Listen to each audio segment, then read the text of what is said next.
निष्पाप और बड़े भारत की राजनीति को बदलने के सपने की हत्या एक निर्लज्ज, नीच, मित्रहंता, आत्ममुग्ध और चरित्रहीन व्यक्ति ने की। वो जो आम आदमी पार्टी में लोग बच गए थे सत्ता के लोभ में, लालच में, पदों के लिए, उस पैसे के चक्कर में, वे सब भी अब वापस जाएंगे, लौटेंगे, कुछ अपने व्यवसायों में लौटेंगे। उन सब की हत्या एक आत्ममुग्ध आदमी ने, एक चरित्रहीन आदमी ने अपनी निजी महत्वाकांक्षाओं की पूर्ति के लिए की। उसको दंड मिला, ईश्वरीय विधान से दंड मिला। सबसे पहले तो भारतीय जनता पार्टी के लोगों को जीत मिली है, उन्हें बधाई, और आशा करता हूं कि जो जनादेश दिल्ली की जनता ने उन्हें दिया है उसकी वो प्रतिपूर्ति करेंगे। और वे सब आम आदमी पार्टी के लाखों करोड़ों कार्यकर्ता जो अन्ना आंदोलन से आए, जिनके बहुत ही निश्चल, निष्पाप और बड़े भारत की राजनीति को बदलने के सपने की हत्या एक निर्लज्ज, नीच, मित्रहंता, आत्ममुग्ध और चरित्रहीन व्यक्ति ने की, उसके प्रति तो क्या संवेदना। दिल्ली को उससे मुक्ति मिली। और मैं ये जानता हूं कि अब जो आम आदमी पार्टी में लोग बच गए थे सत्ता के लोभ में, लालच में, पदों के लिए, उस पैसे के चक्कर में, वे सब भी अब वापस जाएंगे, लौटेंगे, कुछ अपने व्यवसायों में लौटेंगे, कुछ पार्टियों में चले जाएंगे। और पतन यहाँ से प्रारंभ हुआ है उन लोगों का। मेरे लिए कोई प्रसन्नता का और दुख का विषय नहीं है, मैं बीच में खड़ा हूँ। प्रसन्नता इस बात की है कि करोड़ों लोगों ने आशा लगाई थी, करोड़ों लोग अपनी नौकरियां छोड़ के आए थे, व्यवसाय छोड़ के आए थे, दुश्मनियां ली थी लोगों ने। उन सब की हत्या एक आत्ममुग्ध आदमी ने, एक चरित्रहीन आदमी ने अपनी निजी महत्वाकांक्षाओं की पूर्ति के लिए की। उसको दंड मिला, ईश्वरीय विधान से दंड मिला। प्रसन्नता इस बात की भी है कि न्याय हुआ।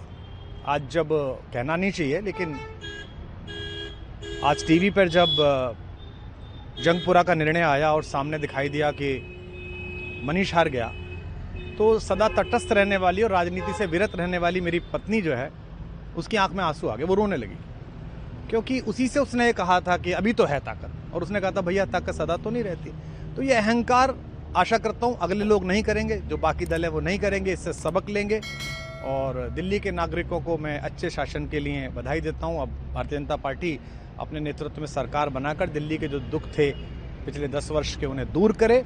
और आम आदमी पार्टी के समस्त कार्यकर्ताओं को कहता हूं कि आपने जिस किसी भी लोभ लालच में, सब कुछ जानते हुए एक ऐसे व्यक्ति के समर्थन में काम किया जिसने अपने मित्रों की पीठ में झुरा घोंपा, गुरु को धोखा दिया, अपने साथ कंधे से कंधा मिला के लड़ने वाली महिलाओं को अपने घर ला के पिटवाया, अपनी निजी सुख और साधन के लिए जनता का पैसा खर्च किया, अब उससे आशा लगानी छोड़ें, अब बाहर निकलें, अपना अपना जीवन देखें। मुझे राघवेंद्र सरकार राम की कृपा मिली, जिनका ये घर है, जिनकी कृपा से मैं यहाँ खड़ा हूँ। मुझ पर कृष्ण कृपा हुई कि मैं इस निर्लज्ज सर्कस से बाहर आ सका। मैं उन सब से भी अच्छे भविष्य की कामना करता हूँ कि वो कोई गंदगी ना फैलाएं कहीं भी, वो लौट जाएं अपने शिविरों में। जिस तरह माधव को, कृष्ण को दूत देख कर भी भरी सभा में अट्टहास करने वाला दुर्योधन जो ये कहता था सुचिग्रम नैव दास्यामि बिना युद्धे न केशवः, बिना युद्ध के 5 गांव भी नहीं दूंगा, आज वो अपनी सीटों के लिए तरस रहा है। और मुझे पता है कि इस दुर्योधन का अंत भी टूटी हुई जंघा के साथ बड़ा ही दारुण होगा। और भारतीय राजनीति एक कलंकित अध्याय के रूप में इस बौने दुर्योधन को और इसके दरबार के तमाम शकुनियों को याद करेगी। मैं उनकी मुक्ति की कामना करता हूं कि ईश्वर उन्हें इस दुख से बाहर निकाले, और समस्त लोगों को बधाई देता हूं कि चलिए अंततः न्याय हुआ। सर, बात करें दिल्ली के चुनाव या यूपी के उपचुनाव मिर्जापुर को लेकर, चुनाव आयोग पर तमाम तरह के आरोप लगाए जा रहे हैं। अखिलेश यादव ने कल कहा कि वहाँ उपचुनाव में मिलकर, ये राजनीतिक विषय है, इस पर मैं राजनीतिक कार्यकर्ता नहीं हूँ, तो इस पर मेरी टिप्पणी शोभनीय नहीं है। वो आपस में सब जाने। लेकिन दिल्ली के चुनावों को लेकर एक मिश्रित प्रतिक्रिया है। दुख है कि अन्ना आंदोलन से एक ऊर्जा जो पैदा हुई थी, जिससे देश में एक सकारात्मक बदलाव हो सकता था, एक वैकल्पिक राजनीति हो सकती थी, उसकी हत्या एक अहंकारी आदमी ने, एक आत्ममुग्ध और असुरक्षित आदमी ने कर दी। मैं आशा करता हूं कभी ना कभी भारत में ऐसा सूर्योदय किसी न किसी दल में अवश्य होगा, जो भारत को जहां पहुंचना है वहां पहुंचाने का मार्ग प्रशस्त करे।